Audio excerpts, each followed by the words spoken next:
हाँ भैया, एक छोटा सा गार्डन ही चलेगा, 50-60 लोग ही तो है, साफ तो होगा ना? हाँ और क्या, घास तो कटी होनी चाहिए मैच। मेरी बात करा।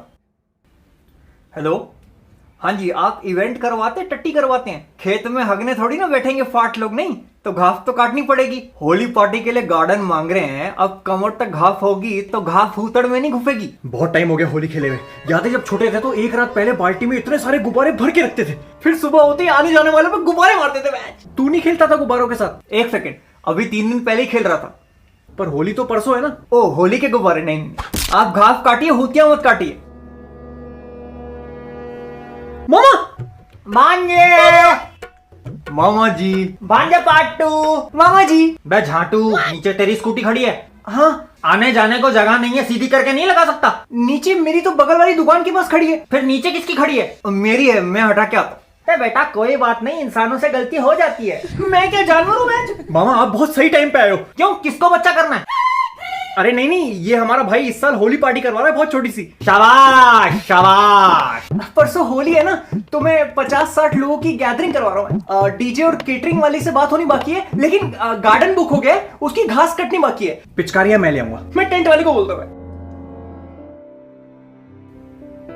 मामा क्या हुआ? तुम लोगों को देख के मुझे अपने पिताजी याद आ गए। वो कहते थे कि बेटा जो काम करो उसके अंदर डूब जाओ। नाना जी भी मेहनती थे, शराबी थे, पूरा दिन शराब में डूबे रहते थे। लेकिन मुझे अपने बचपन के होली के दिन याद आ गए। सारी पिचकारी, सारे गुब्बारे माताजी और पिताजी लेके आते थे। मुझे जल्दी सुला के पिताजी रात भर अपनी पिचकारी घिसते रहते थे। एक दिन पिचकारी लीक होने लगी तो माताजी ने पिताजी से बोला, लाओ मुझे घिसने दो, तुम गुब्बारे संभालो।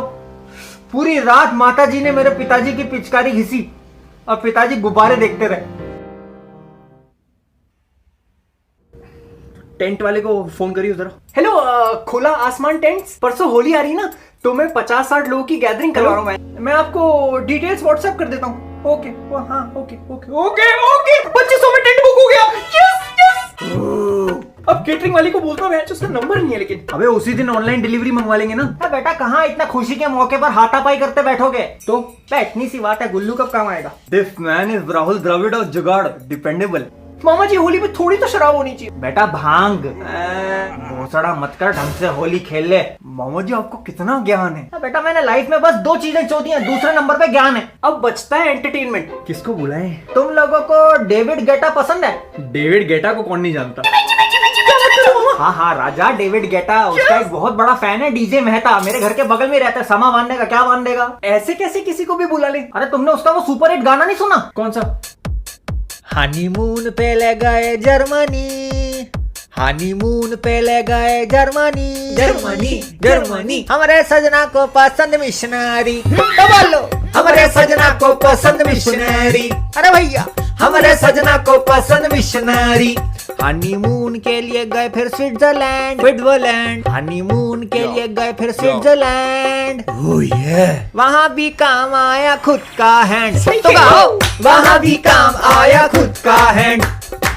ये कैसा गाना है मामा? बेटा ये तो कुछ भी नहीं है, नया गाना निकाला उसने। वॉल्यूम, टीवी की वॉल्यूम कर दो बंद, टीवी की वॉल्यूम कर दो बंद। स्टंप के पीछे है ऋषभ पंत। समझ गया, इसी को बुला लेते हैं। लेकिन मामा जी आपके पास हर बात का सॉल्यूशन कैसे है? जिंदगी में पीछे देखोगे तो अनुभव दिखेगा, आगे देखोगे तो आशा है। थ्रीसम की यही परिभाषा है। थ्रीसम क्या होता है? जीजा जी, थ्रीसम मतलब तीतर के 2 आगे तीतर, तीतर के 2 पीछे तीतर, सब एक दूसरे के भीतर। क्या? मेरे दिल पे ने कोई काबू